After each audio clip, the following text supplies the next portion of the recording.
bienvenue. Je vois qu'on a encore des personnes qui nous rejoignent. Voilà, le nombre augmente. Et ça, c'est une très bonne nouvelle. 18 participants, donc moins 2, on va dire. Donc, ça fait 18, effectivement 20. Voilà. Je suis très heureuse. Donc, on va juste attendre un peu avec la permission, bien sûr, de nos amis du PMI Côte d'Ivoire et aussi de notre invité Nadine. Si on peut juste laisser juste 30 secondes, d'accord, aux retardataires de régler leur caméra, de s'assurer que la connexion est bien en place pour qu'on puisse démarrer ce temps. Est-ce que c'est bon? Est-ce que j'ai votre accord d'attendre juste 30 secondes? Très bien, ça marche. Voilà.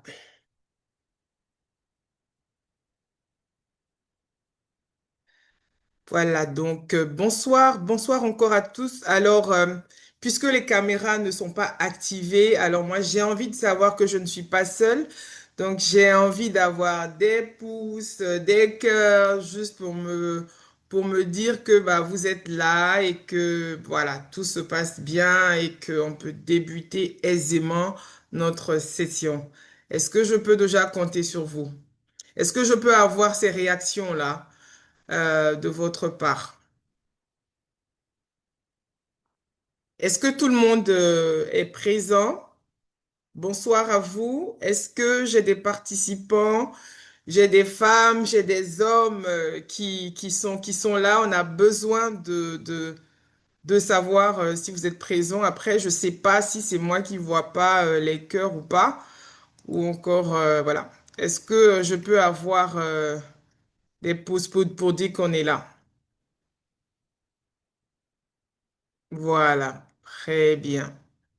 Très bien. Alors, Marie et Emanuela, alors c'est une main, c'est une question ou ah voilà, c'est pour dire que vous êtes là. Ah, très bien, très bien, très bien. Merci infiniment. Alors donc, sans plus tarder, je pense qu'on a déjà pris 3 minutes de retard et déjà je veux m'excuser pour cela. Donc, bonsoir encore. Et merci à tous hein, d'avoir pris de votre temps ce soir pour vous connecter et pour vous partager.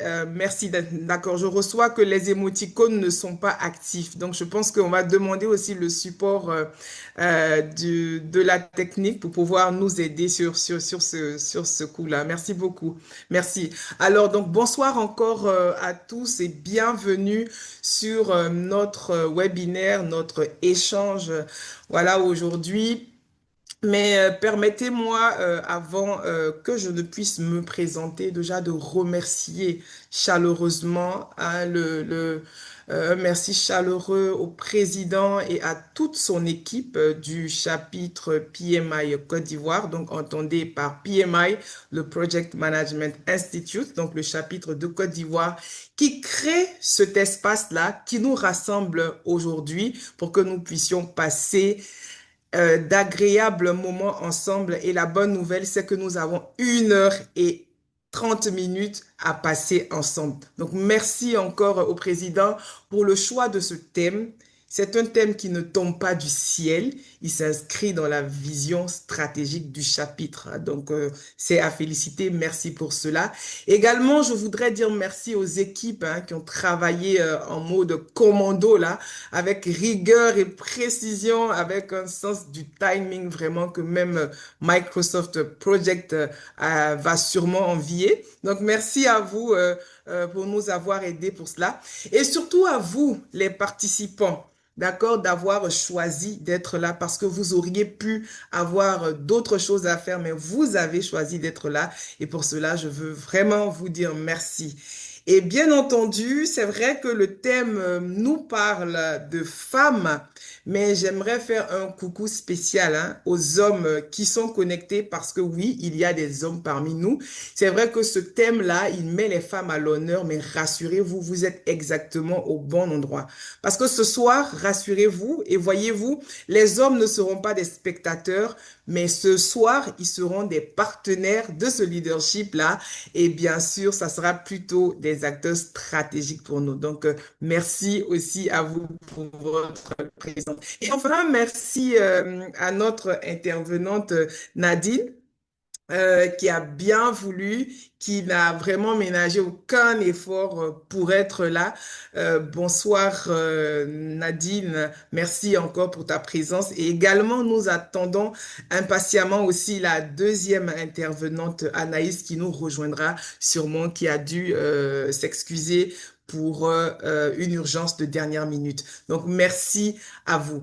Alors, tout protocole observé, je pense que je n'ai oublié personne, mais la seule personne que j'avais oubliée, c'était moi. En fait, j'avais pas oublié, mais il fallait que je respecte d'abord tout le monde. Donc, pour ceux qui ne me connaissent pas, je suis Alix Levry. Donc, je suis spécialiste en gestion de projet, spécialisée avec un focus sur le learning, en fait, donc la gestion et le renforcement des capacités. Donc, je suis basée à Dakar et je travaille pour une organisation internationale de la place pour ne pas faire de publicité. Voilà, d'accord. Alors, donc, j'ai vu les mains qui étaient levées. En tout cas, c'est une très bonne nouvelle parce que ce soir, j'ai la lourde charge d'être la modératrice de cette session. Et pour être parfaitement dans le thème, je suis votre copilote ce soir.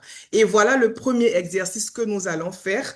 Je sais que chacun de vous aurait voulu se présenter, mais aujourd'hui, nous avons la chance d'avoir des outils qui nous permettent de participer et de se présenter. Alors, vous allez voir à votre écran comme moi un outil Slido, peut-être que vous le connaissez ou pas, mais c'est un outil en fait de sondage, d'accord? Donc j'aimerais, ne l'ignorez surtout pas, mais je vous invite à l'ouvrir. Voilà. Ouvrez l'outil Slido et moi aussi, je vais en faire de même. Est-ce qu'on peut ouvrir l'outil Slido? Normalement, quand vous ouvrez l'outil, vous allez voir tout de suite un espace à côté. Voilà. Et puis, vous pourrez avoir accès à Slido. Alors, je ne sais pas si la technique peut nous confirmer. Voilà, donc, alors, très bien. Donc, vous avez le choix, hein, parce qu'il peut arriver qu'il y ait toujours des problèmes de connexion. Vous pouvez voter, soit si vous avez envie de voter, je prends l'exemple as Alix Lévry, vous le faites ou bien vous votez de manière anonyme. Ça marche aussi très bien. Il y a aucun souci. D'accord? Alors, donc, on va répondre à la première question que j'ai envie. Voilà, merci beaucoup. Merci beaucoup à la technique qui nous dit que voilà, l'outil est disponible. Donc, je vous invite à répondre à la première question, qui est celle-là qui s'affiche. Quand vous entendez prendre la place du pilote, quel est le mot qui vous vient tout de suite à l'esprit?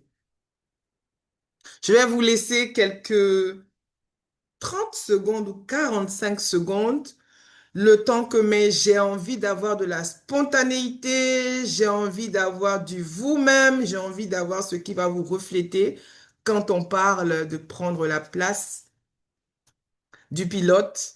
Qu'est-ce qui vous vient à l'esprit?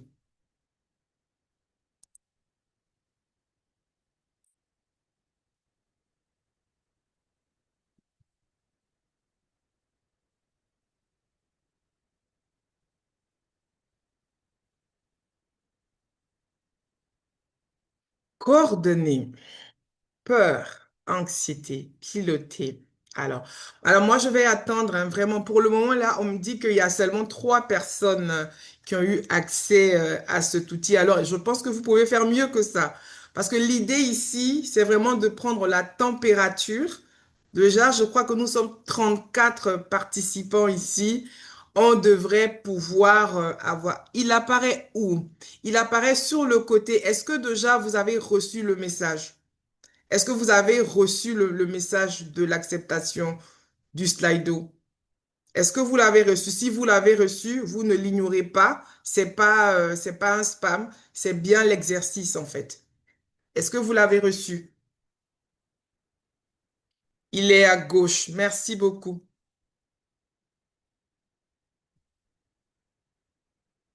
Après, ça dépend aussi hein, de là où vous vous trouvez parce que moi, en fait, c'est à ma droite. Voilà. Donc, ça dépend de votre écran. Voilà. Bah voilà, très bien, très bien. Ça marche. Et il est juste pour les participants. D'accord. Alors, est-ce que la technique peut nous aider, s'il vous plaît, parce que je ne vois pas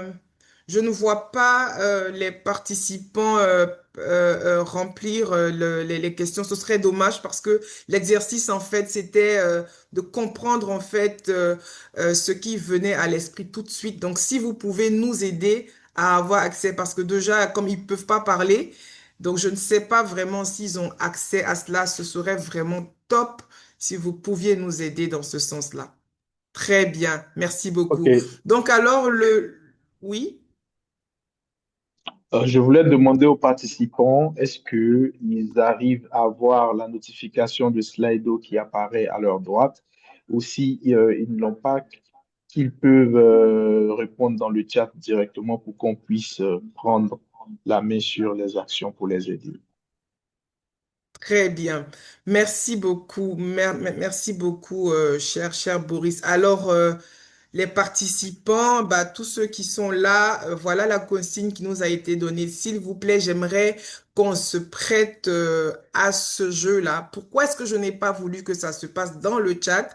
C'est parce que j'avais envie d'une belle visualisation pour qu'on voit ensemble tout de suite ce qui nous revient en fait comme idée. Alors, on va continuer un peu on va donner encore les quelques secondes pour pouvoir participer à cet exercice-là. Bah, sinon, bah, je vois beaucoup de réactions dans le chat. Bah, on va aller avec.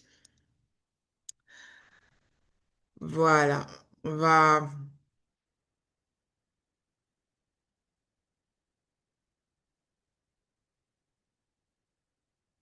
est-ce qu'on peut le faire? Voilà. Manager, très bien. Je vois qu'il y a beaucoup, il y a plusieurs personnes qui pensent à manager, j'entends peur, je vois anxiété, je vois coordonner, je vois diriger. Euh, Est-ce qu'il y a peut-être dans le chat des personnes qui ont partagé leur point de vue là-bas? Vous serez les bienvenus.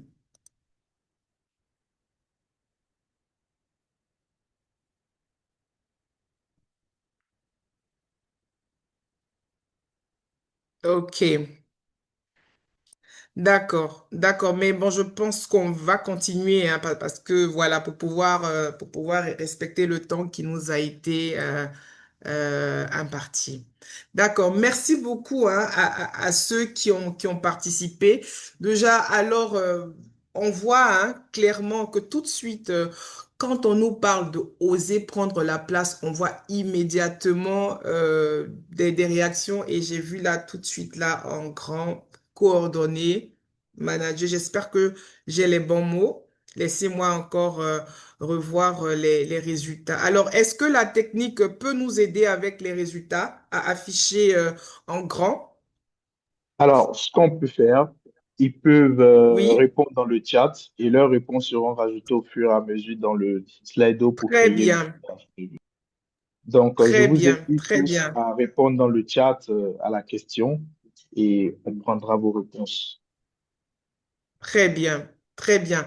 Alors, j'ai l'impression que nous sommes timides, alors qu'ici, nous parlons de leadership, nous parlons de posture. Alors, déjà, hein, moi, j'ai envie de demander à la technique de rajouter timidité parce que déjà, j'ai posé la question et personne n'a osé prendre l'action. Est-ce que c'est parce qu'on est timide? Est-ce que c'est parce qu'on n'a pas les moyens de le faire? Bah, on va voir ça tout de suite. Mais pendant ce temps, je vais juste demander très rapidement, voilà. Donc, je vois manager, je vois timidité. Je vois déjà, mais merci beaucoup, hein. Merci, chers participants, d'avoir répondu à la question. C'était l'idée. Alors, quand on regarde, hein, toutes ces réponses que vous nous avez données, c'est tellement beau de le voir. Ce que je retiens, c'est un mot qui inspire manager.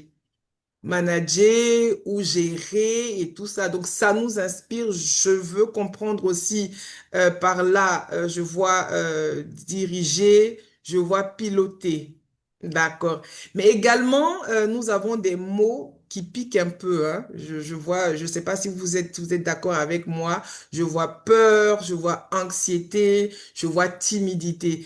Et vous savez quoi? C'est réellement, c'est exactement la réalité du pilotage. Le pilotage d'un projet, je vois aussi stress. Merci beaucoup. Je comprends que c'est maintenant que les réponses arrivent au fur et à mesure, mais on va y arriver. Voilà, les débuts sont difficiles, mais je crois qu'on va y arriver. Alors, donc, je reprends pour dire que c'est exactement ça. La réalité du pilotage, ce n'est jamais 100% de courage. Ce n'est jamais 100% d'hésitation.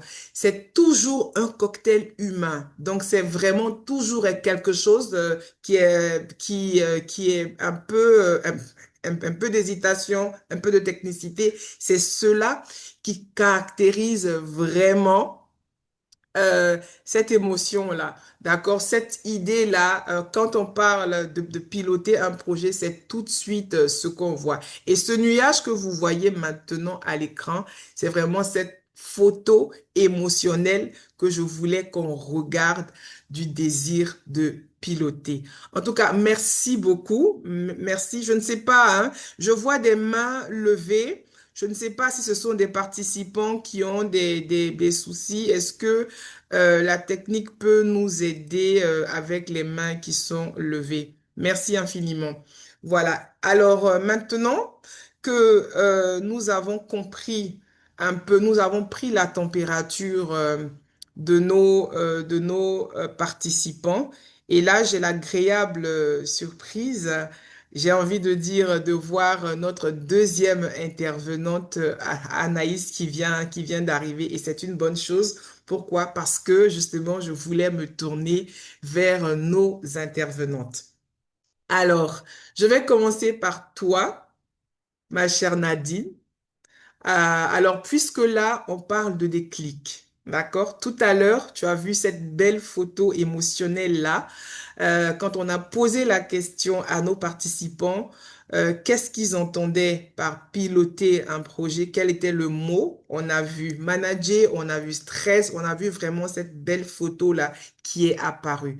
Alors, donne-nous rapidement en une minute, à quel moment est-ce que tu as compris qu'il fallait passer de contributrice à pilote? À quel moment est-ce que dans ta carrière ou je ne sais pas dans la vie, tu t'es dit, OK, je ne suis plus la passagère, mais je suis maintenant aux commandes? Rapidement, juste pour avoir un peu ton ressenti là-dessus. Merci Alex. Bonsoir à Tu tous peux ouvrir et ton à micro. tous. J'espère que vous m'entendez bien. Peut-être je vais commencer par me présenter puisque c'est maintenant que je prends la parole. Je suis Nadine Zoro, donc je suis présidente de DigiFemme Côte d'Ivoire et aussi directrice générale exécutive d'Impact à Abidjan. Et donc, déclic, quand on parle de pilotage de projet, pour moi, le déclic a commencé lorsque j'ai compris qu'on ne me donnerait pas la place et que je dois créer mon espace et que piloter, c'est pas de tout savoir, mais c'est commencer lorsque les choses sont encore incertaines. Donc, pour moi, c'était ça le moment de déclic. Regarder autour de moi et me rendre compte que la place n'est donnée à personne. Et les personnes qui avancent et les personnes qui acceptent surtout leur position divine sur la terre doivent prendre leur place. Et voilà. Donc, si je veux résumer rapidement pour moi, c'est le jour où j'ai compris que j'étais une petite déesse, un mini-dieu sur la terre et que l'espace ne me serait pas donné et je devais prendre mon espace par moi-même. Merci beaucoup. Merci. En tout cas, c'est très inspirant. Je ne sais pas pour les participants, mais en tout cas, j'ai entendu quelque chose, savoir prendre la place. Ça, c'est quelque chose que je retiens et que je veux garder pour les échanges que nous allons avoir tout à l'heure. Malheureusement, c'est vrai que je me suis réjouie trop vite, mais il se trouve que notre deuxième intervenante ne pourra pas, qui n'est pas disponible. Donc, je pense qu'on va aller avec toi. Tu seras la grande star de ce soir. Je pense que ça va aussi nous permettre de te connaître un peu plus et je pense que toute chose qui est faite a forcément une raison. D'accord? Alors, j'aimerais retourner hein, vers les participants. Nous avons entendu tout à l'heure Nadine qui nous a dit, Anaïs, je ne sais pas si, est-ce que tu es disponible? Est-ce que tu es disponible parce que sinon, si tu peux ouvrir ta caméra, est-ce que tu peux ouvrir ta caméra? Voilà, donc si tu es disponible et que tu es là, il n'y a aucun souci, tu peux ouvrir ta caméra pour qu'on puisse faire les exercices ensemble. Très bien, ça marche. Alors, Mano, avec la technique. ah, mais tu sais, t'as donné lequel? Non, mais Est-ce que vous pouvez fermer vos micros quand vous n'avez pas la parole? Merci beaucoup. Alors, donc, je veux me retourner encore une fois de plus vers les participants, encore avec notre outil Slido. J'espère que cette fois-ci, on pourra y arriver. Et je vais continuer avec vous pour aussi, vu qu'on a déjà eu les impressions de notre intervenante Nadine, qui nous a dit un peu le moment auquel où elle a eu le déclic. Alors, j'aimerais aussi vous poser cette question-là. Quel est aujourd'hui, et je pense, voilà, la technique aussi va nous aider pour que la question puisse s'afficher et les participants puissent y répondre. Quel est aujourd'hui votre principal frein pour prendre la place du pilote? Quel est aujourd'hui votre principal frein pour prendre la place du pilote? Et nous avons des éléments de réponses que nous vous avons proposées et pour lesquelles vous pouvez voter. Malheureusement, vous ne pouvez que voter qu'une seule fois. Est-ce que la technique peut afficher la deuxième question de notre sondage, de notre questionnaire? Très bien. Donc l'idée ici, en fait, c'est d'avoir hein, d'avoir encore vos avis déjà. Je vois que vraiment j'aime beaucoup cette belle photo-là que vous nous montrez. Il y a même quelqu'un qui dit moi. Donc vraiment, ça a beaucoup de sens. Alors on va aller maintenant parce que c'est important. Très bien, très bien. Alors, c'est important de comprendre et aussi de diriger les discussions qui vont se faire tout à l'heure pour que les intervenantes puissent avoir une idée de ce qui pourrait constituer un frein ou un obstacle pour vous. Donc, la question, elle est celle-là qui s'affiche. Quel est, selon vous, le principal obstacle qui freine votre passage de contributrice à pilote?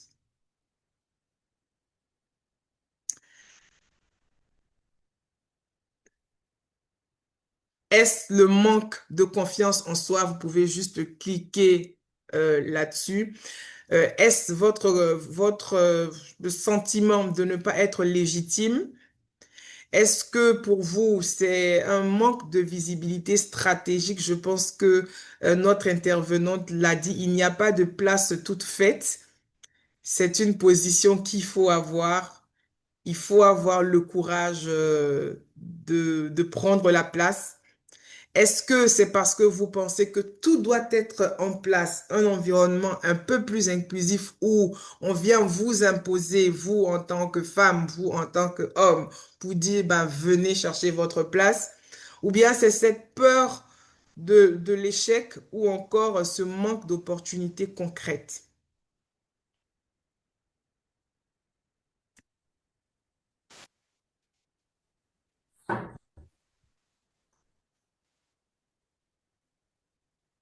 est-ce que la technique peut nous afficher les résultats, s'il vous plaît?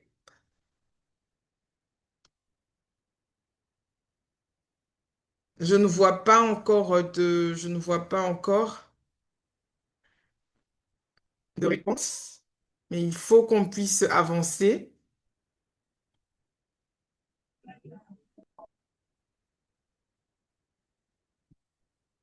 Boris, est-ce que tu es là? Est-ce que tu peux nous aider les résultats Oui, sont visibles. Ah, d'accord. euh, Ah, c'est juste que nous, on ne le voit pas.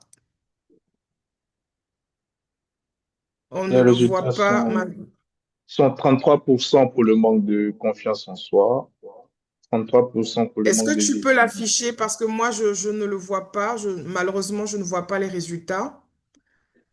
Je ne sais pas. Est-ce que tu peux partager rapidement Open? OK.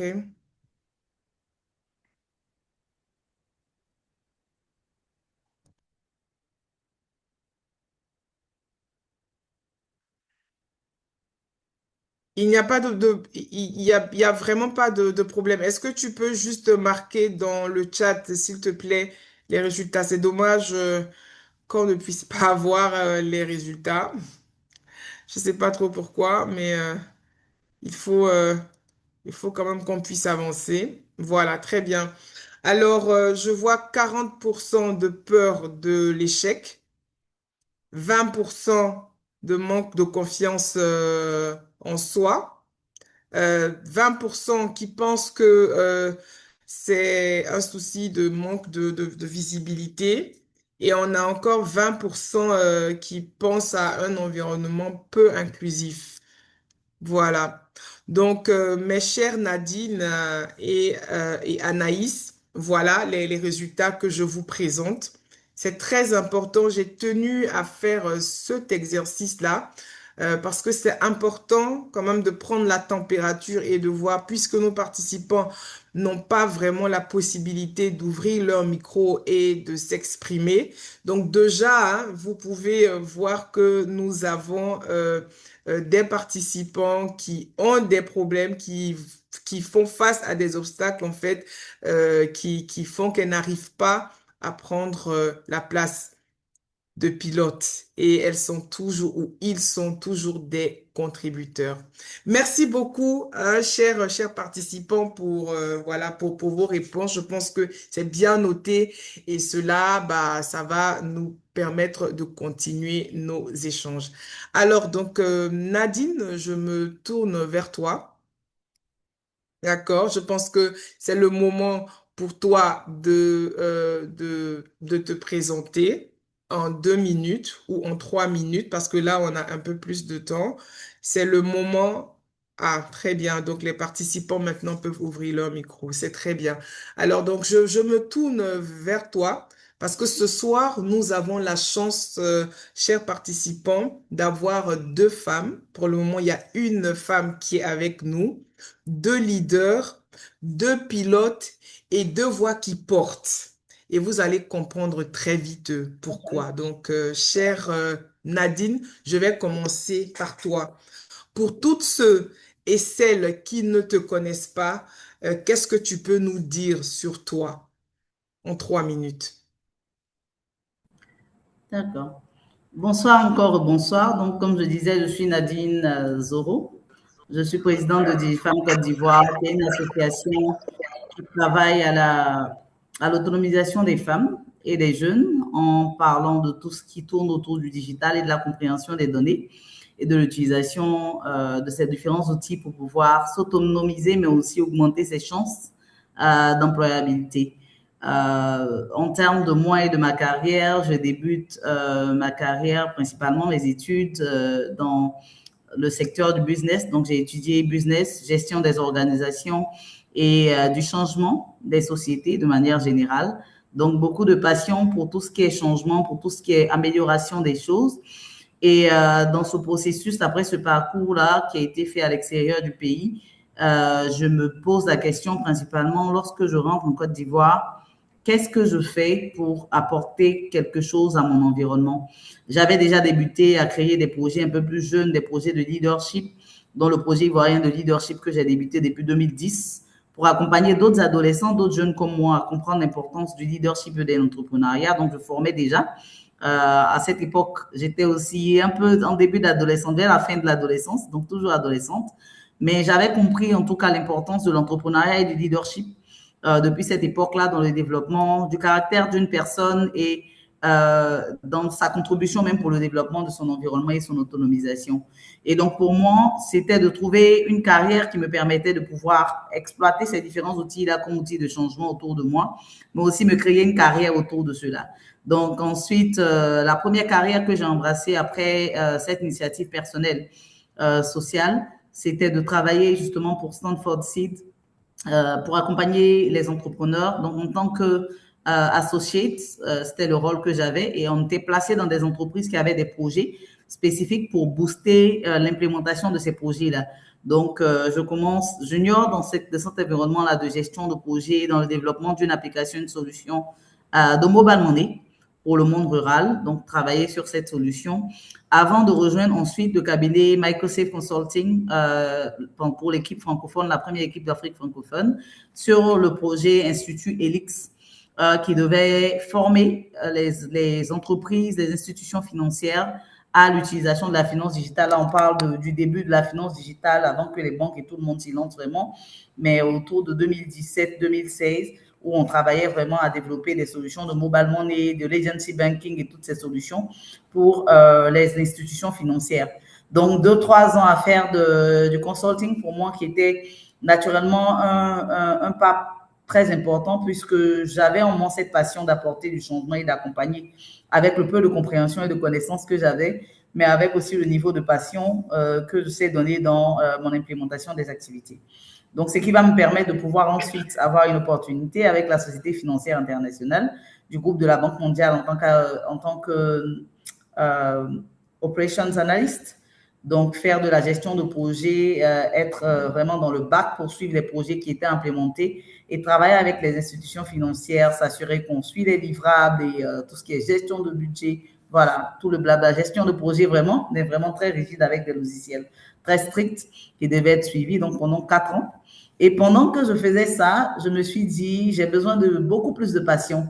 J'ai besoin de faire quelque chose que je pilote tout seul.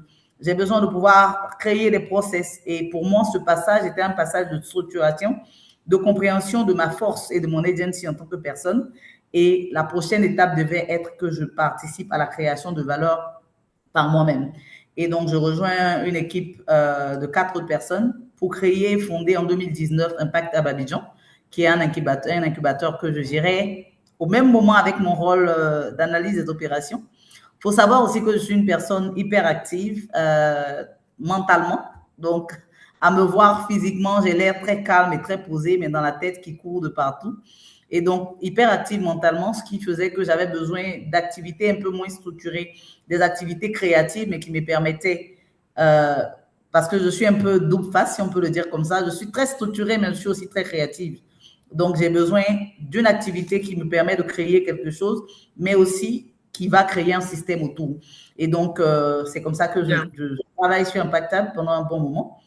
Et aujourd'hui, quelques années plus tard, je rejoins Digifam en tant que directrice de programme qui, après les changements avec USAID, je me retrouve aujourd'hui à gérer cette organisation en tant que présidente de Digifam. Donc, un parcours assez court ou long, mais qui prend vraiment de la jeunesse jusqu'à la période d'aujourd'hui. En tout cas, merci beaucoup pour ça. C'était important. Je comprends pour vous de pouvoir nous faire voyager. J'ai envie de dire dans ce voyage en classe à faire, on voit comment est-ce qu'on a commencé et aujourd'hui on se retrouve là. En tout cas, merci beaucoup. Et je vais également donner la parole à la deuxième intervenante. Bonsoir Anaïs et bienvenue. En tout cas, je pense que les prières nos prières ont porté que tu arrives saine et sauve et que tu nous rejoignes. Merci Bonsoir beaucoup. à toi.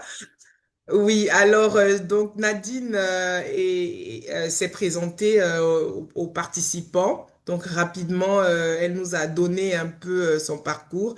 Donc c'est à toi aussi de te présenter avant que tu ne puisses nous répondre parce que j'ai une question toute spéciale et particulière pour toi. Tu peux te Ok, présenter. parfait. Déjà, prière de m'excuser pour le retard. J'étais coincée dans des embouteillages. Du coup, moi, c'est Anaïs Dagrou. Je suis spécialiste genre. Donc, je travaille pour une agence onusienne. Et je suis en parallèle fondatrice d'une association qui s'appelle Mouvement Femmes et Paroles, qui a pour objectif de sensibiliser sur tout ce qui constitue une entrave à l'autonomisation des jeunes filles. Donc, on va parler de grossesse précoce, on va parler de précarité menstruelle, de consentement sexuel. Et cette association existe déjà depuis 5 ans.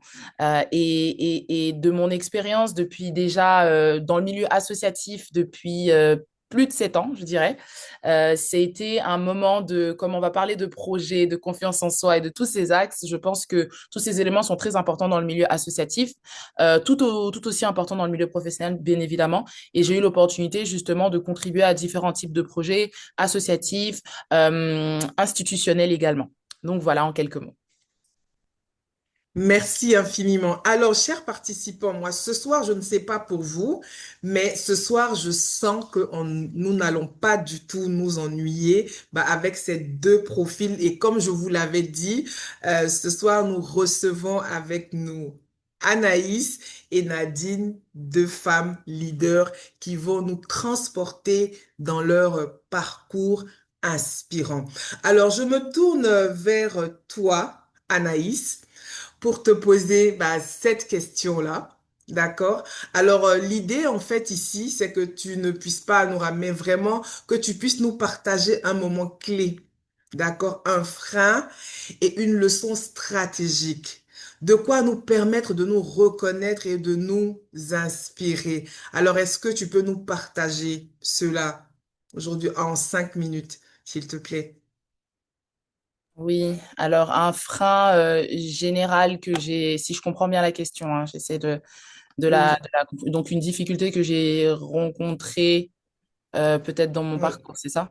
Un moment clé, voilà, Ok. c'est-à-dire qu'il y a vraiment un, un moment clé. Déjà, pour te mettre un peu dans le contexte, tout à l'heure, nous avons fait un exercice avec les participants. Tout de suite, la première question qui leur était posée, c'était qu'est-ce qui vous vient à l'idée quand on parle de piloter un projet? Donc, Ok. on a eu des mots comme manager, nous avons eu des mots comme tristesse et tout. Et là, je ne sais pas si ça s'affiche chez toi, mais la deuxième question, c'était de savoir le principal obstacle qui freinait en fait ce passage de contributrice à pilote. Et je vais te donner rapidement les statistiques pour que vous puissiez vous préparer. 40% de nos participants nous ont dit qu'il y avait la peur de l'échec qui était cet obstacle-là. 20% et également 20 autres pourcents nous ont dit qu'il y avait le manque de confiance en soi et le manque de visibilité, également le fait qu'il n'y ait pas un environnement peu inclusif. Alors, je me tourne vers vous, puisque ce soir, vous êtes nos superstars. Donc, je veux avoir une histoire que vous pouvez partager avec nous, un moment clé là, un frein et puis une leçon stratégique. Parce que ce qui est important, ce n'est pas de s'attarder sur ce qui n'a pas marché, mais la leçon qu'on peut tirer de ce moment-là. Ok. Je dirais que le défi qui me vient en tête, c'est, je rentrerai plus spécifiquement pardon, dans le moment clé, ça a vraiment été, je pense, avec du recul, une question un défi de légitimité. Vous savez, en tant que jeune, en tant que femme, on a parfois ce syndrome de l'imposteur.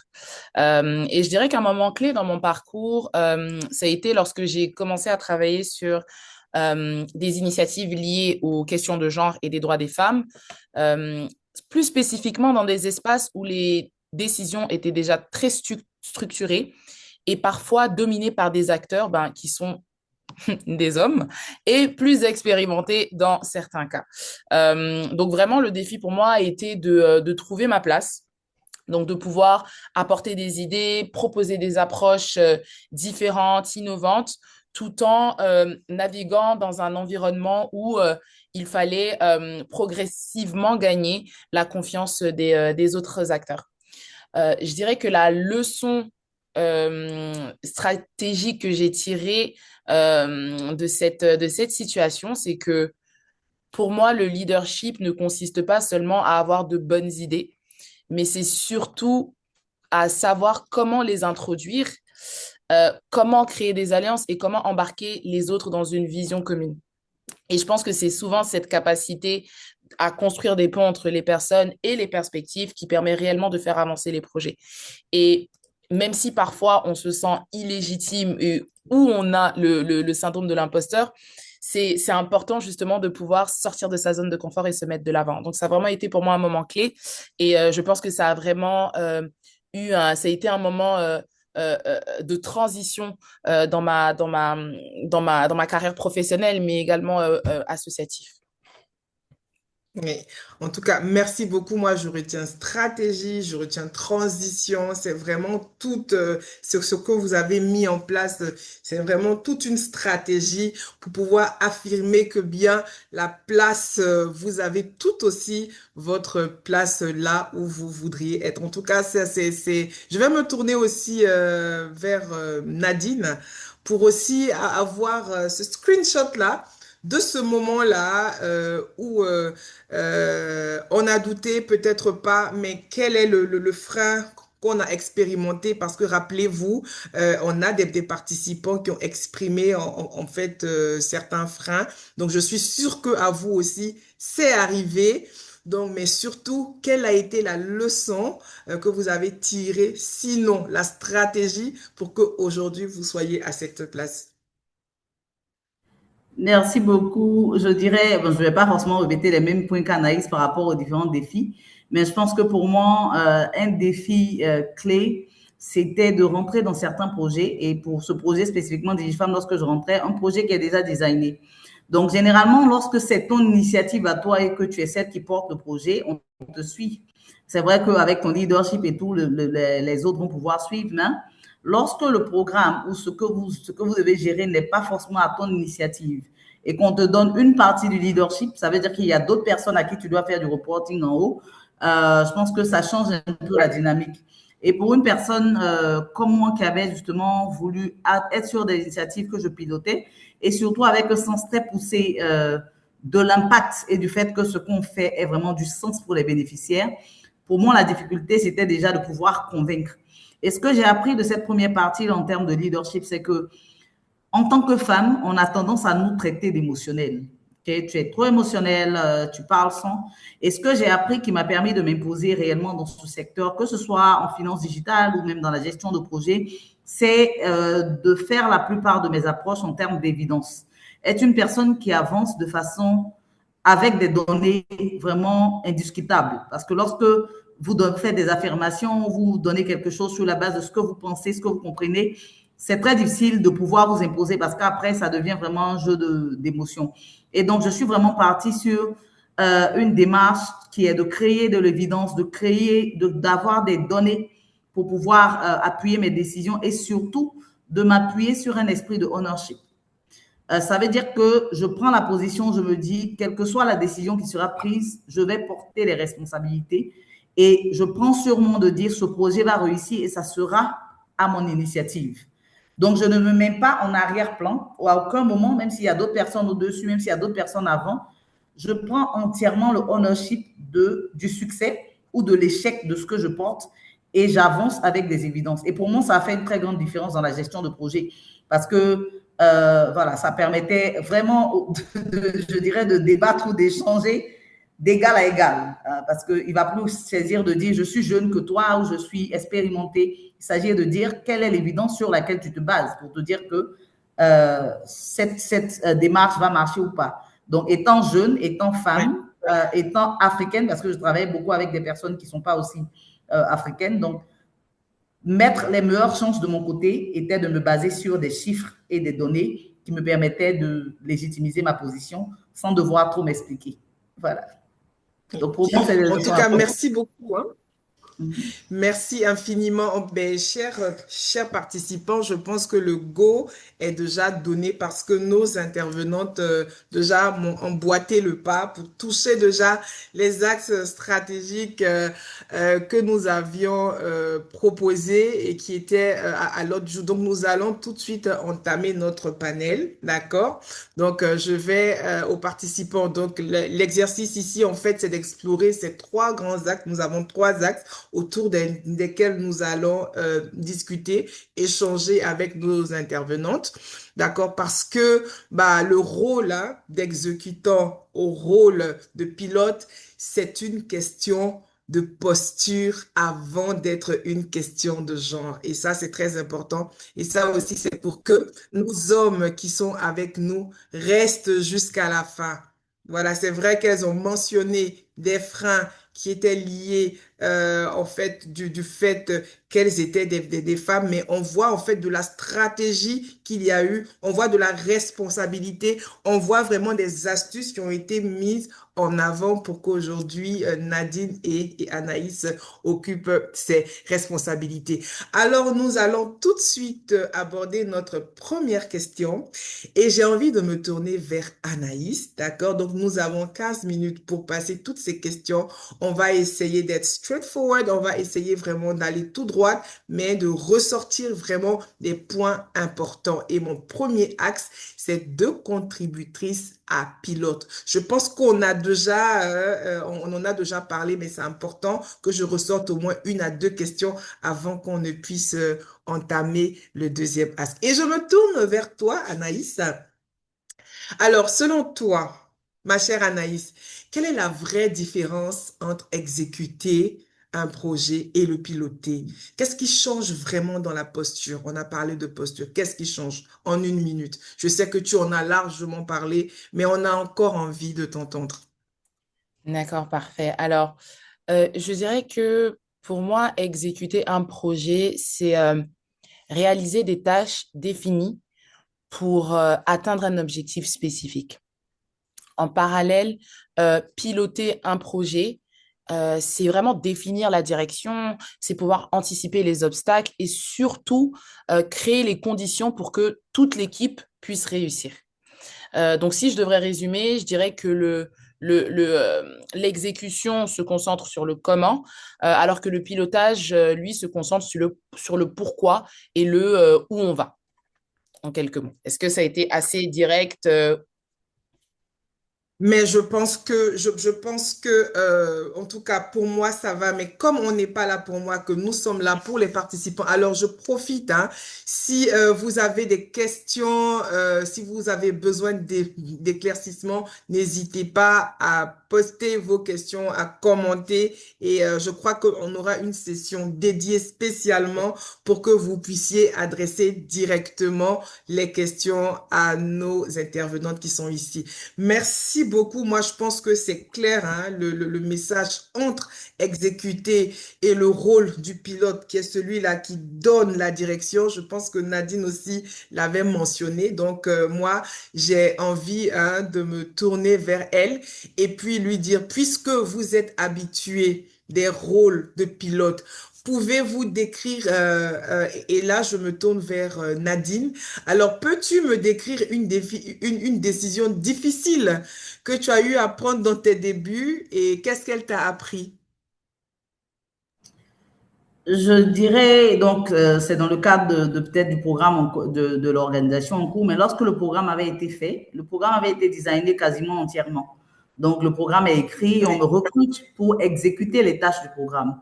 Et lorsque j'arrive, au lieu de me positionner en exécutrice, justement, je prends le programme, je dis, mais non, c'est pas aligné aux bénéficiaires, je commence à revoir.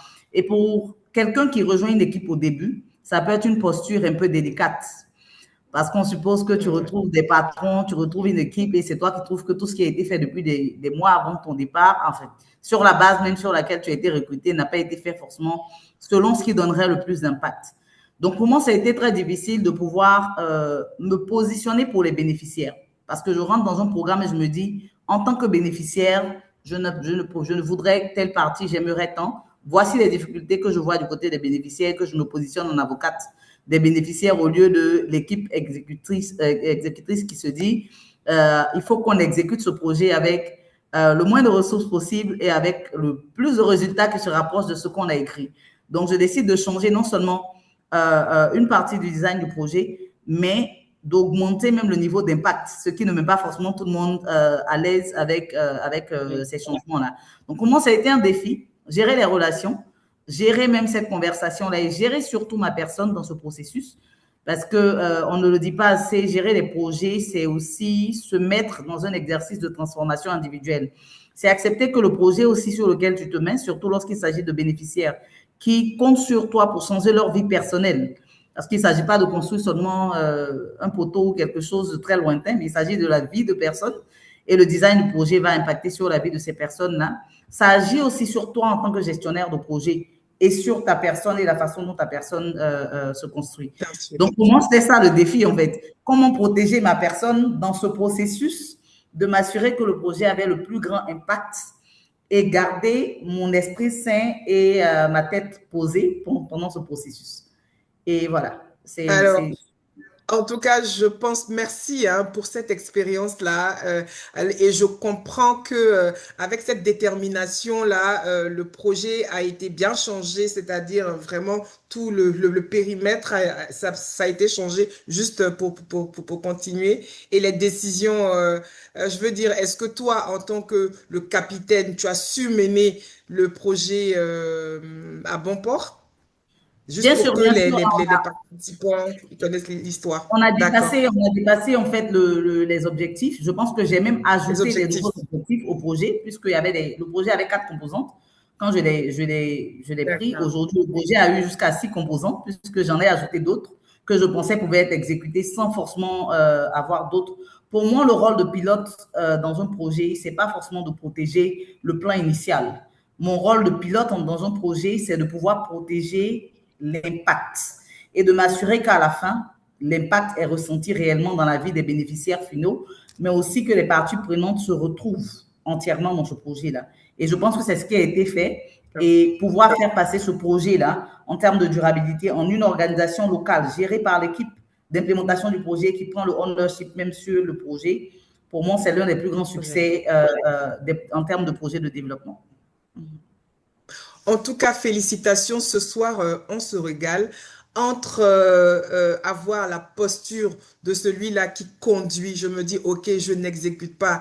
Et entre, c'est-à-dire qu'en ayant cette posture-là, on est déterminé, on se dit qu'on va y arriver, on met tous les moyens, on met l'énergie, on met la connaissance, on met la posture. Ben voilà, on ne peut qu'atteindre ce genre de résultat.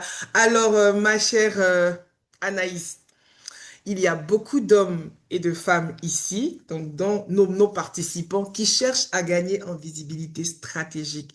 Et vous l'avez. C'est la raison pour laquelle vous êtes là, vous avez été choisi. J'ai envie de savoir, surtout dans des environnements qui sont très exigeants, vous l'avez mentionné, hein, un environnement où on cherche à être légitime. On est jeune, on cherche sa place. Nadine a partagé, elle a dit il y avait un contexte international. Donc ici, il y a vraiment une dynamique, non seulement de pouvoir, de culture et tout, de compréhension, beaucoup de parties prenantes à gérer et tout.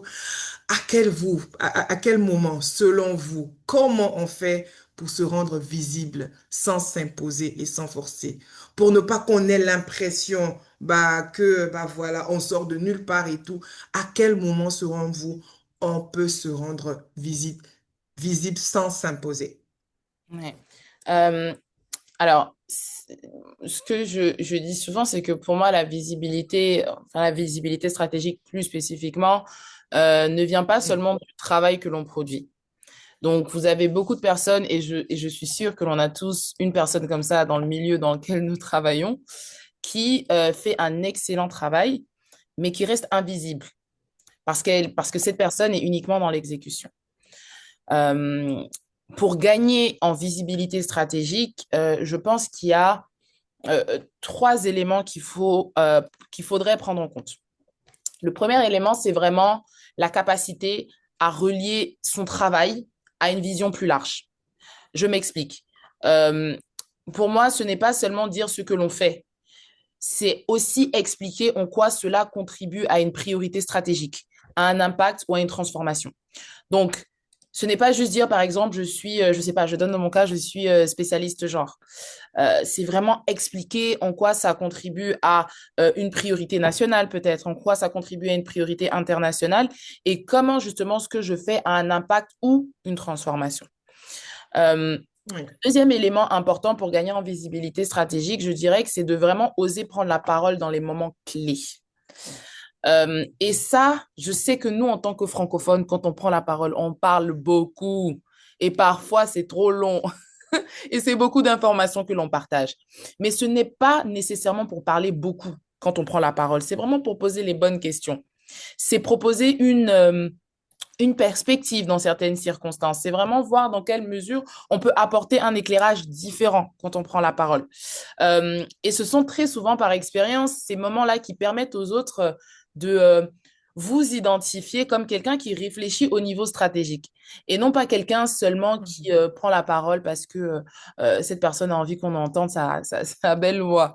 Euh, le troisième élément et dernier élément qui pour moi est important pour gagner en visibilité stratégique, c'est vraiment la capacité de créer des alliances. Dans des environnements qui sont très complexes, euh, il faut être conscient qu'en fait, personne ne peut porter un projet seul. C'est pas possible. Que ce soit dans le milieu professionnel, que ce soit dans le milieu associatif, on ne peut pas porter un projet seul. Donc, la visibilité vient aussi de la manière dont vous allez collaborer, dont vous allez mobiliser les autres et dont enfin, comment vous construisez aussi des dynamiques collectives.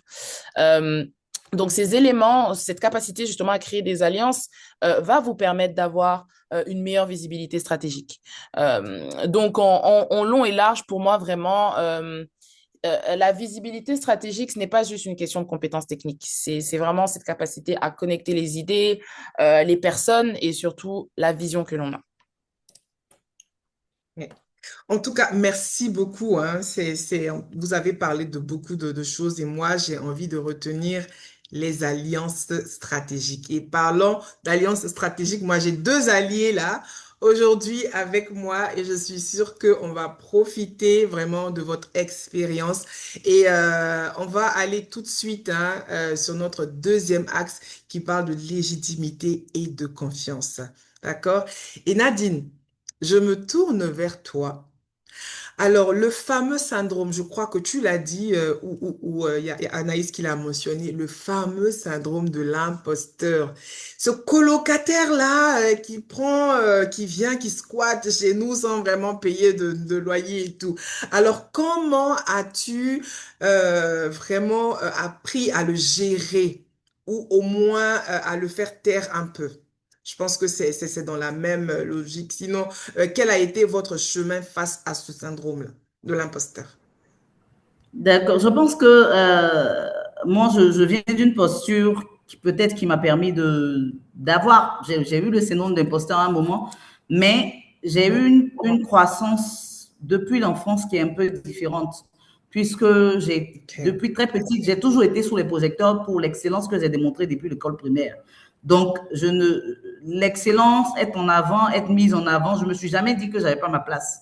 Hein, c'était les prix d'excellence depuis le CP1 jusqu'au et donc, du coup, j'ai toujours cru que j'avais ma place parce que je pense que j'étais assez intelligente pour mériter cette place-là. Je ne me suis pas toujours posé la question tout le temps de femme. Je pense que dans la carrière professionnelle, je me suis posé plus la question d'être jeune parce que je suis arrivée très rapidement à des positions où la plupart des personnes n'avaient pas mon âge, n'étaient pas de mon environnement. Et la difficulté que j'avais, c'était plutôt de trouver un élément de pouvoir interagir avec ces personnes et me retrouver dans cet environnement-là. Je me sentais un peu extérieure à l'environnement et je me voyais beaucoup plus comme une machine à produire des résultats qu'une personne qui intervient dans un environnement qui est construit pour elle. Donc, il y a eu cette première partie. Ensuite, lorsqu'il s'agissait maintenant de construire ma confiance en moi, je pense que je me posais quasiment toujours la question. Donc, étant jeune, est-ce que je suis vraiment la bonne personne pour le rôle dans lequel je suis? Parce que je suis jeune, peut-être ça devrait être quelqu'un de plus âgé, de plus expérimenté, de plus connecté et plein d'autres éléments. Et ça, c'est là où vraiment j'ai eu quand même un petit souci. Parce que j'ai compris en fait qu'il fallait que je fasse mes preuves.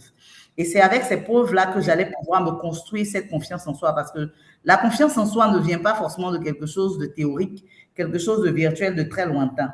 C'est quelque chose qui va se construire sur la base de quelque chose. Et quand je forme des dames que j'accompagne, je leur dis tout le temps, vous avez quoi dans votre sac? En fait, lorsque tu n'as pas une accumulation de choses, le syndrome de l'imposteur tel qu'on en parle aujourd'hui, c'est comme s'il faut juste se lever un matin et dire je n'ai plus le syndrome de l'imposteur. Mais tu n'as plus le syndrome de l'imposteur sur la base de quoi? Qu'est-ce qui t'a guéri du syndrome de l'imposteur? C'est pas une formation, c'est pas un talk direct qui te guérit du syndrome de l'imposteur. C'est le nombre de choses que tu as testées, c'est le nombre de petites réussites que tu as accumulées, c'est le nombre de fois où tu t'es dit j'essaie quelque chose, je ne suis pas forcément parfaite pour prendre la parole, pour proposer une idée, pour prendre le leadership, mais je le fais quand même. Et c'est cet engagement-là continu à faire avancer un projet, à contribuer à quelque chose qui va te permettre de construire ta légitimité et ensuite de te débarrasser au fur et à mesure du syndrome de l'imposteur dont on parle. Donc pour moi, c'est ça, c'est rentrer vraiment dans une démarche de je le fais parce que je ne construis rien si je n'ai pas une base. Et je le fais avec des petites victoires chaque jour.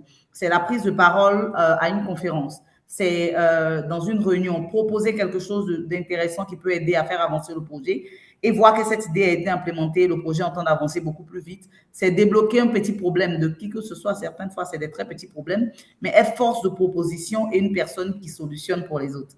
Je dis, dans un projet, même en tant que directrice, je suis le Bella du groupe. Lorsque je me positionne comme le Bella, la personne qu'on utilise pour travailler, pour avancer et faire des choses, ça me permet de construire ma confiance parce que chaque petite victoire, c'est ce qui va me permettre de débloquer le prochain niveau de confiance en soi que je veux pouvoir débloquer. Donc, pour moi, c'est ça. Exactement. Tu deviens légitime quand tu as construit, quand tu as travaillé et que tu as fait quelque chose. Et en tant que femme, je veux dire tout le temps, on ne va pas se blaguer, se dire on va nous donner la place parce qu'on est femme et parce que. On doit avoir fait des choses. La croissance, le développement et tous ces éléments, la légitimité, même la confiance en soi, c'est des choses qui se construisent progressivement et qui ne s'acquièrent pas du jour au lendemain. Mais avec nos efforts à nous et des efforts bien calculés et précis. On parlait tout à l'heure de stratégie, bien stratégique pour pouvoir construire. Exactement. En tout cas, merci beaucoup. Hein. Entre oser faire le pas, entre oser prendre la parole d'une réunion, en tout cas, je pense que ça, tu m'as emboîté le pas là-dessus parce que je vais me tourner vers encore Anaïs cette fois-ci. Alors, nous savons, et c'est vrai qu'il y a le syndrome de l'imposteur. Nadine nous a vraiment, elle nous a fait le cours, j'ai envie de dire, magistral sur aller oser prendre la parole et tout. Alors, on se retrouve avec des personnes qui ont envie de faire. Je suis sûre que dans les participants, il y a des personnes qui disent, bah, en tout cas, là, maintenant, je vais essayer. Et c'est juste que là, par exemple, quand je dois participer à des réunions, je suis stressée. Est-ce que, Anaïs, tu peux nous partager ton élément, un petit anti-stress que tu fais? Parce que je sais que forcément, tu penses que bah, les Africains, OK, ils parlent, ils n'ont pas envie de montrer leur belle voix, mais nous, on a envie d'entendre ta belle voix ce soir. Et je veux que tu nous partages ce petit anti-stress-là que tu utilises quand tu te retrouves avec des personnes, bah voilà, où tu te dis, mais qu'est-ce que je fais? Mais qu'est-ce que je dis là? On m'a pris comme ça tout de suite et tout. Bon, moi, mon anti-stress, qui est le seul d'ailleurs, c'est vraiment la respiration. Que l'on a l'habitude de, ouais, Je veux te couper rapidement. Est-ce qu'on peut tous respirer de là où on se trouve parce qu'on va voir si ça marche là tout de suite. Voilà, on va prendre un petit coup là de respirer. Bah ouais, je pense que ça marche. Tu peux continuer, Anaïs. Donc, vraiment, pouvoir prendre des inspirations et expirations avant de, je sais pas, prendre la parole en public, avant vraiment de se lancer dans quelque chose qui est nouveau et qui nous oblige à sortir de notre zone de confort. Et au-delà de ça, je pense que l'anti-stress, le premier, c'est se rappeler qu'on connaît et qu'on est légitime. Moi, je stresse, excusez-moi, je stresse dans certaines situations et je me dis tout simplement, ben, en fait, c'est totalement ma place d'être ici. Donc, je prends 5 minutes pour me parler seule et me rappeler que je mérite d'être ici, je mérite ma place et c'est moi ou personne d'autre. Donc, se parler seul aussi, ça aide aussi à moins stresser. Alors, merci beaucoup, hein. Alors, chers participants, voilà, on a eu quelques petites astuces et tout pour pouvoir nous aider de manière concrète à avoir de petites victoires à essayer pour qu'un jour, vraiment, on puisse se retrouver à briser ce syndrome de l'imposteur. Et ben voilà, j'ai encore deux petites questions et je vais me tourner vers toi. Ma chère Nadine, parce que vraiment, je sens que vous avez beaucoup à donner, mais comme nous sommes prises par le temps, on va essayer d'aller directement au point. Alors, quel est selon toi, ma chère Anaïs, et déjà, je te dis que nous sommes en train d'aborder le troisième axe qui parle de leadership stratégique féminin, d'accord? Donc, toi, en tant que femme, d'accord? Déjà, en tant que femme, de manière générale, on apporte une lecture parfois un peu différente, une sensibilité un peu différente, mais surtout, une rigueur différente. Et ça, je l'ai ressenti vraiment avec toi. Alors, ma question pour toi, quel est ton apport spécifique dans le pilotage de tes projets? C'est vrai que tu en as parlé, mais c'est bon que tu puisses le rappeler puisque on aborde ce axe-là. Et en quoi est-ce que tu penses que cet apport-là, le fait que tu sois une femme, ça puisse profiter déjà à tout type de projet? Pourquoi j'insiste là-dessus? Parce que parmi nous, on a des hommes. Donc, c'est en même temps des astuces que tu vas partager avec nous. Tu en as beaucoup partagé, mais je veux que de manière solennelle, bah, tu puisses nous donner cette astuce-là sur ton apport spécifique dans le pilotage de grands projets stratégiques qui puissent être applicables, bien qu'étant une femme et aussi un homme. Donc, tu as dit Nadine au départ, après tu as dit Anaïs. Donc, je ne sais pas si c'est Nadine Ah ou non, non, non, Anaïs. non. Ah, désolé, c'est toi, Nadine. Désolé, c'est toi, D'accord. Nadine. Et c'est Ok. bien. D'accord. Parfait. Ok. Je dirais en tant que femme, et ça c'est pour ne pas forcément avoir aussi des préjugés genrés, mais la plupart des femmes, selon l'environnement dans lequel on a été, ont une très bonne capacité d'empathie. Et pour moi, l'empathie, c'est une grande force en développement de projet, même en gestion, parce que ça permet non seulement de pouvoir avoir une compréhension bien poussée des émotions des bénéficiaires, des parties prenantes que nous devons gérer, et de prendre cela en compte dans la gestion même du projet, mieux écouter aussi. Donc, on a une bonne écoute active généralement. On arrive à pouvoir se positionner pour sentir les douleurs des personnes autour de nous, pour les écouter. Et pour moi, l'écoute active et l'empathie sont des valeurs très importantes. On a aussi une capacité de collaboration très poussée. Hein, on a l'habitude de gérer des projets bâtis à la maison, hein, pour celles qui C'est ça. cuisinent, qui doivent gérer des enfants, du fait du multitasking de manière très naturelle. Et pour moi, ce genre d'aptitudes sont des aptitudes très clés dans la gestion de projets, surtout pour les programmes où il y a plusieurs types de composants, plusieurs parties à gérer, plusieurs mêmes types de parties prenantes qui n'ont pas forcément les mêmes obligations ou même les mêmes attentes du projet. Et pour moi, ça, c'est ce qui fait vraiment un bon cocktail de gestion de projet pour un gestionnaire. En tant que femme, c'est s'appuyer sur tous ces éléments aussi relationnels. On le dit, mais le leadership féminin est différent. Le leadership féminin, pas le leadership femme. Le leadership féminin tel qu'il est fait Exactement. avec beaucoup plus d'intelligence émotionnelle, prendre le temps de comprendre ce qui se passe, prendre le temps avec patience de gérer les situations et surtout de réguler ses propres émotions. Parce que la gestion de projet vient avec beaucoup de stress. Et en tant que femme, Tout à fait. avoir cette gestion-là émotionnelle, poser vraiment une intelligence émotionnelle, permet aussi de pouvoir se focaliser, comme j'ai dit en tant que pilote, sur l'impact à long terme. J'ai vu plein de projets échouer Tout à parce que fait. des personnes n'étaient pas posées émotionnellement et ont fait beaucoup de dégâts et de gaffes dans la gestion des parties prenantes qui n'a pas forcément donné sur la fin du projet. Donc, sa personne en tant que femme, c'est dans votre stabilité en tant que gestionnaire de projet, mais en tant qu'individu, que votre projet va aussi se fortifier. Et le point final, c'est les Exactement. procédures. Procédures, mais je pense que je ne parle pas des novices, c'est des gestionnaires de projet. Il faut avoir des procédures. Exactement.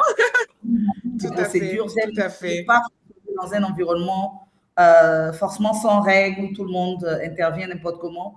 Et donc, pour moi, il faut Exactement. avoir cette démarche-là continue de mettre des process en place et de les suivre, Tout à d'être fait. la gardienne de sa maison. Comme lorsque vous gardez, bon, on dit de ne pas donner des exemples de femmes, mais j'allais dire quand je garde une sauce au frigo et que je prévis ça pour demain, j'arrive à le surveiller pour ne pas qu'on avance. Donc, je Exactement. dis, En tout cas, merci beaucoup. les pro-saisons venir aussi ajouter, voilà. Mais leadership féminin, oui, mais il y a des bonnes leçons apprises aussi Des de bonnes la façon que pratiques. le leadership Mhm. fonctionnait avant, les process, et c'est Oui. pendant qu'on délivre en leadership féminin, on ne doit pas oublier que les process viennent pour cadrer, solidifier, surtout créer une certaine durabilité au projet. Exactement. En tout cas, merci beaucoup. Je crois que tu l'as mentionné. On a affaire à des gestionnaires de projets. On a également affaire aussi à des jeunes professionnels et tout. Et donc, c'est à juste titre hein, qu'on reçoit vraiment tous ces bons conseils. La notion de leadership, serviteur et tout ça, qui est une notion qui est plébiscitée et déjà qui est promue par le Project Management Institute qui nous encourage à être des leaders serviteurs, d'avoir cette intelligence émotionnelle-là quand il s'agit de gérer des hommes et bien entendu les processus. Donc vraiment, je vois dans ces astuces le leadership féminin, oui, le leadership féminin, les hommes, les femmes au milieu et les process qui sont vraiment appliqués dans un environnement. En tout cas, merci et pour cela. Et puis, malheureusement, on va devoir terminer avec cette dernière question, mais rapidement, en 30 secondes. Anaïs, voilà, il y a Nadine qui a partagé cela, ces valeurs-là. Qu'est-ce que toi, tu peux nous dire ce qu'il faut pour un bon leadership féminin, pour pouvoir gérer des projets stratégiques? Mhm. Pour ne pas répéter aussi ce que Nadine a dit, je dirais que Euh, pour moi, les valeurs ou compétences qu'il faut avoir pour un bon leadership stratégique féminin, c'est vraiment la vision, hein. On en a parlé. Il faut Oui, savoir oui, où l'on veut aller. Parce que lorsqu'on ne sait pas oui, où on souhaite partir, c'est un peu problématique. Ensuite, c'est la exactement. communication. Parce que oui, tu as une vision, mais il faut pouvoir bien communiquer afin que tu arrives à embarquer les autres dans cette aventure. Donc la communication est vraiment une deuxième valeur compétence qui est très importante. La dernière, je dirais, c'est la capacité d'adaptation. Quand on parle de projet, les projets ne se passent pas toujours comme prévu et les projets évoluent Exactement. très souvent. Donc, il faut pouvoir avoir cette capacité d'adaptation en se disant, OK, si mon projet ne marche pas, qu'est-ce que je fais? Si mon projet, d'ici 3 mois, n'a pas atteint les objectifs que j'avais fixés au bout de 3 mois, qu'est-ce que je fais concrètement?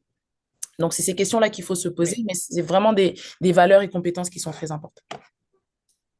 Merci infiniment. En tout cas, je pense que c'est bien compris. Et déjà, avec la vision, entre la vision, le leadership et toute cette capacité de pouvoir nous adapter, je pense que nous sommes plein dedans parce que là, on va devoir s'adapter au timing qui nous reste pour pouvoir avancer et tout de suite ouvrir les questions à nos participantes. Alors, donc, c'est le moment, chères participantes. Nous avons entendu de beaux parcours, de beaux témoignages, des parcours tout aussi inspirants de Nadine à Anaïs et tout.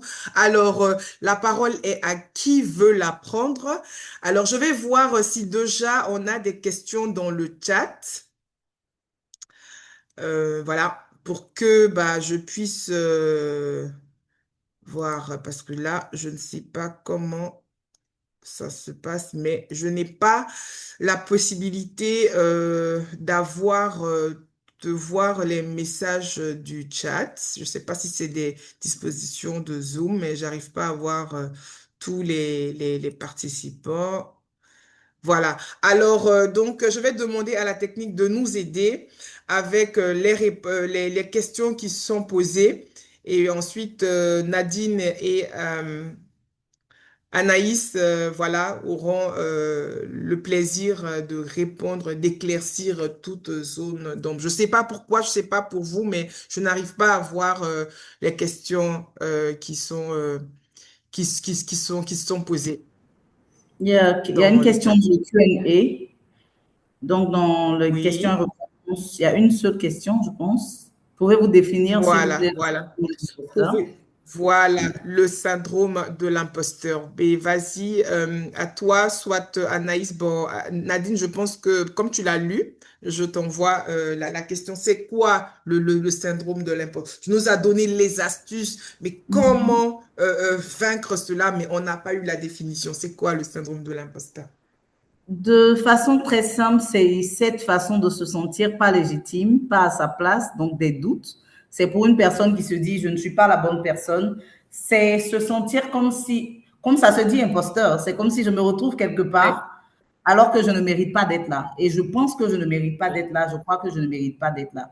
Et donc ça s'ensuit un manque de confiance et dans la manière dont la personne même exécute son travail, ça démontre quelque part aussi que la personne ne croit pas qu'elle doit être dans cette position. Donc voilà, c'est un peu, je dirais pas une maladie, mais c'est un état mental dans une certaine situation, parce que c'est pas comme une maladie qu'on a de manière continue, mais dans certaines positions, dans certaines situations, on se dit qu'on n'est pas légitime, on ne mérite pas d'être là, une autre personne ferait mieux que nous, et voilà. Donc c'est se sentir pas la bonne personne. Merci beaucoup.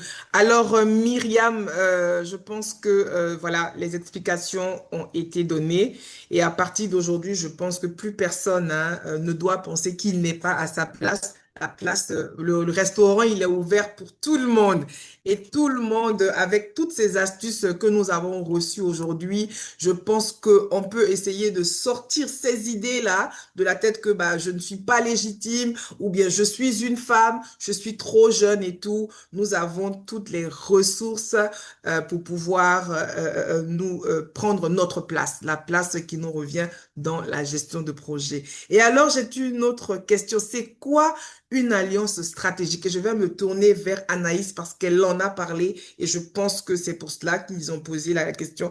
Pour toi, il y a quelqu'un qui nous demande c'est quoi une alliance stratégique? Parce que je crois que tu en as parlé. Alors, concrètement, une alliance stratégique, c'est une collaboration volontaire entre deux ou même plusieurs acteurs qui décident de travailler ensemble pour atteindre un objectif qu'ils ne pourraient pas atteindre seuls.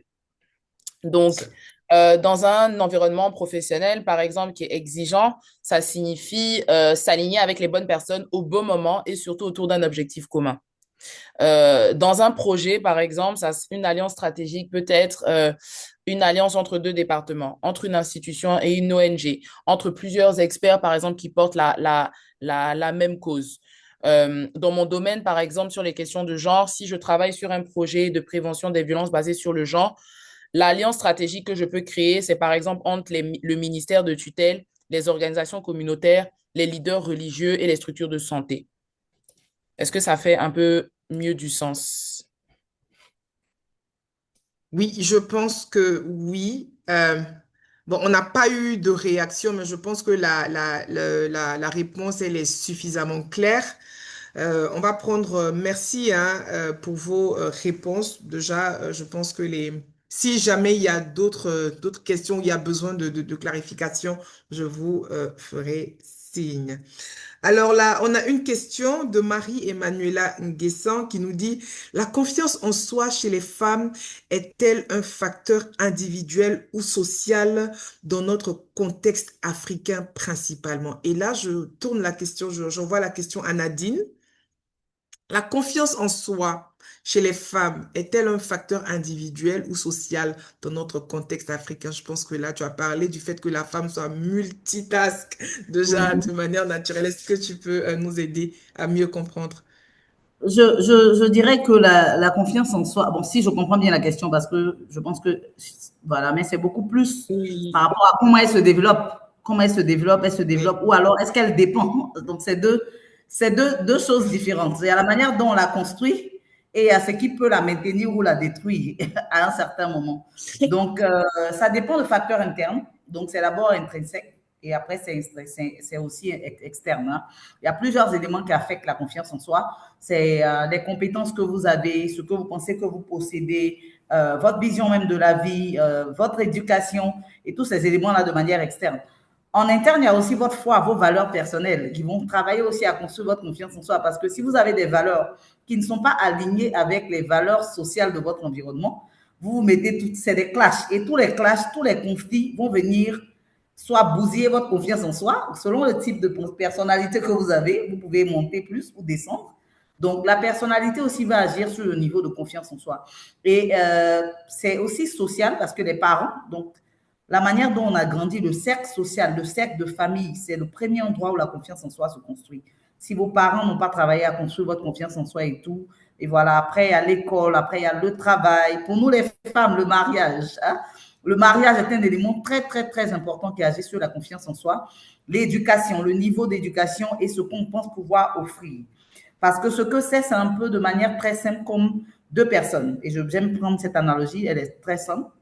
Une personne est allée au gymnase, s'est musclée, a soulevé les poids, a fait l'exercice et allé tout le temps. Et une autre personne n'a pas fait l'exercice, elle s'est piqué des stéroïdes, elle met des apparats pour donner l'impression qu'elle est arrivée. La confiance en soi se manifeste lorsqu'elle est face à l'épreuve. C'est lorsqu'on sera tous les deux devant un poids à soulever qu'on verra qui a confiance en la personne qui a réellement confiance en elle. Donc, certaines fois, on le dit tout le temps, j'ai confiance en moi, mais c'est parce qu'on n'est pas forcément arrivé devant une situation qui a mis cette confiance en soi à l'épreuve. Et la bonne façon de se préparer, c'est les compétences, c'est la préparation même mentale, c'est aussi mental, c'est psychologique, c'est plein d'éléments. Et lorsqu'on est prêt à ce niveau, lorsqu'on est stable, on n'est jamais arrivé au bon niveau final de confiance en soi. Les épreuves vont venir aussi la bousculer, mais on arrive à un niveau où on est quand même stable et on est conscient de nos forces, de nos faiblesses. Et lorsque ça s'est fait, on avance avec plus de sérénité. Et voilà. Je pense qu'Anaïs peut ajouter d'autres actes. Il y a plusieurs. Oui, je pense que juste pour Exactement. un peu rajouter, je pense que sur cet aspect d'individuel et social, c'est très souvent quand on parle de confiance en soi, c'est énormément présenté comme une question individuelle. Il faut être plus audacieuse, plus affirmée, oser davantage. Mais, et j'aime beaucoup cette question, c'est que dans notre contexte africain, euh, il est important de reconnaître que la confiance en soi, c'est aussi fortement influencé par les facteurs sociaux dès l'enfance, les normes sociales, les attentes familiales, comme elle l'a dit, Nadine. Et ça fait que les jeunes filles, filles qui deviennent des femmes, ont énormément de filtres. Donc, ça devient totalement social et c'est plus individuel. Ça ne veut pas dire que les femmes manquent de capacité ou de potentiel. Ça signifie juste que les conditions dans lesquelles cette confiance se développe ne sont pas toujours les mêmes pour tout le monde. En Afrique, enfin, je ne veux pas généraliser, mais dans nos contextes, il faut agir à différents niveaux. Il faut pouvoir accompagner les femmes individuellement, certes, mais il faut pouvoir transformer les environnements professionnels et sociaux pour qu'ils reconnaissent et soutiennent davantage le leadership féminin. Voilà ma petite contribution.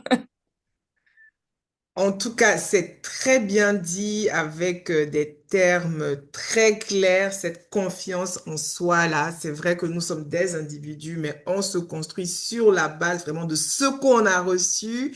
Et Nadine a partagé aussi, nous a donné des astuces. Comment est-ce qu'on peut construire cette confiance en soi?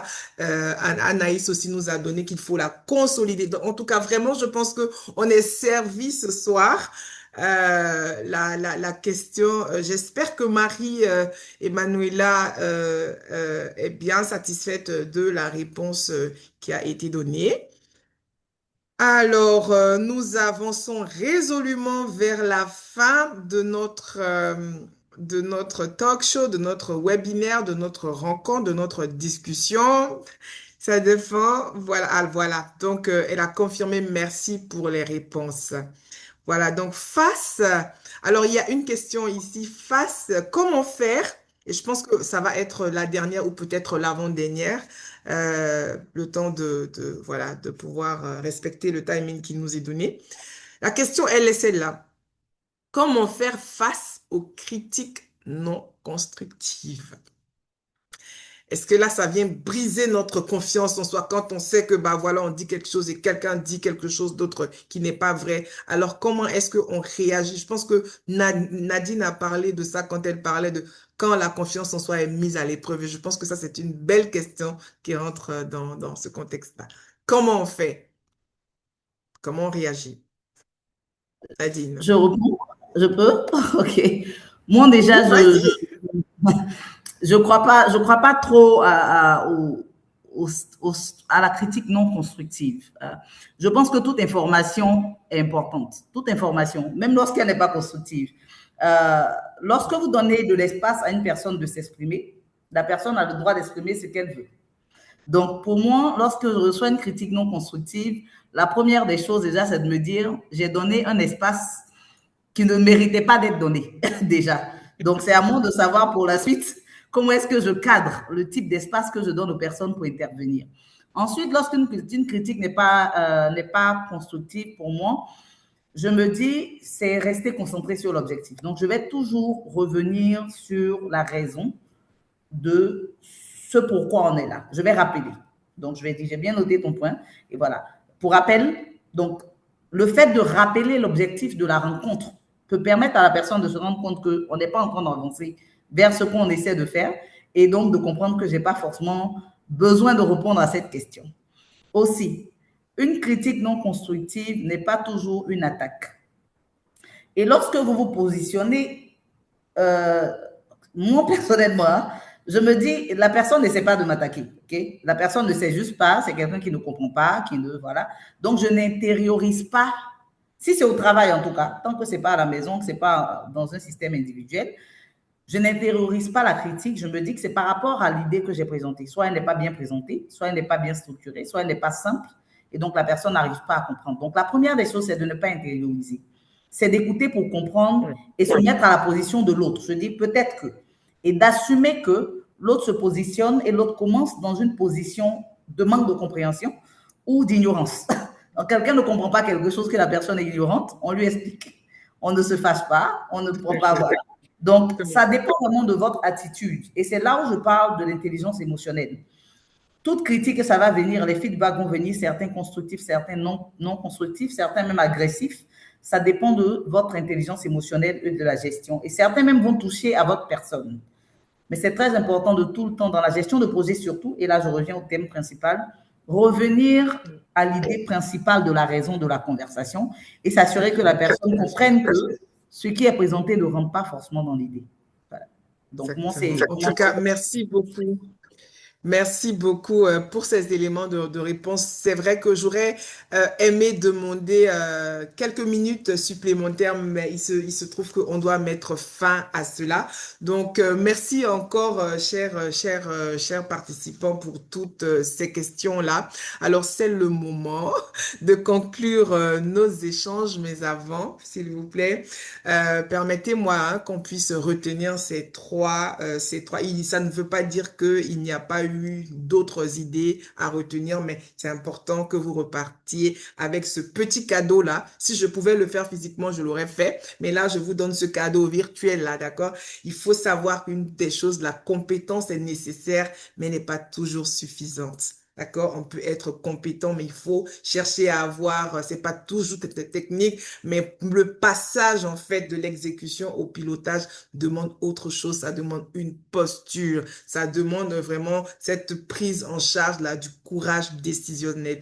Et nos intervenantes l'ont très bien mentionné. La deuxième chose, il faut comprendre que la légitimité ne tombe pas du ciel. Elle se construit et nous avons eu vraiment tous les éléments pour cela, pour prendre la place, pour bâtir cette confiance en soi là, savoir à quel moment est-ce qu'on parle, savoir gérer les critiques et tout ce qu'on reçoit avec cette intelligence émotionnelle là, ça c'est bien noté. Et la troisième chose, c'est que le leadership stratégique commence bien avant le titre. Il commence dans l'intention, dans la vision qu'on se donne. Je crois que Anaïs l'a mentionné, piloter, c'est vraiment d'avoir cette vision-là, de savoir où on veut être déterminé.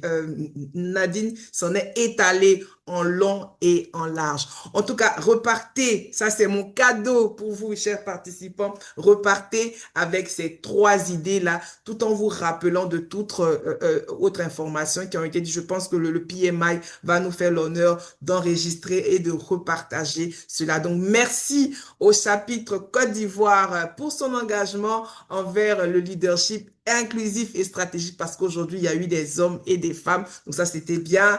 À Simon Adou et à toute l'équipe qui a rendu cet espace possible. À mes chers Anaïs et Nadine pour votre générosité, pour la sincérité, la force vraiment dans vos partages. Merci beaucoup. Et bien sûr, à vous, hein, à tous les participants, d'avoir participé massivement, contribué. Merci infiniment. Voilà. Alors, on va rendre l'antenne, c'est vrai qu'on n'est pas à la télévision, mais on va rendre le réseau, voilà, à la technique. Et puis, je vais vous souhaiter de passer une très bonne soirée. Et nous avons fini exactement à 20 heures. Allez, au revoir et merci beaucoup.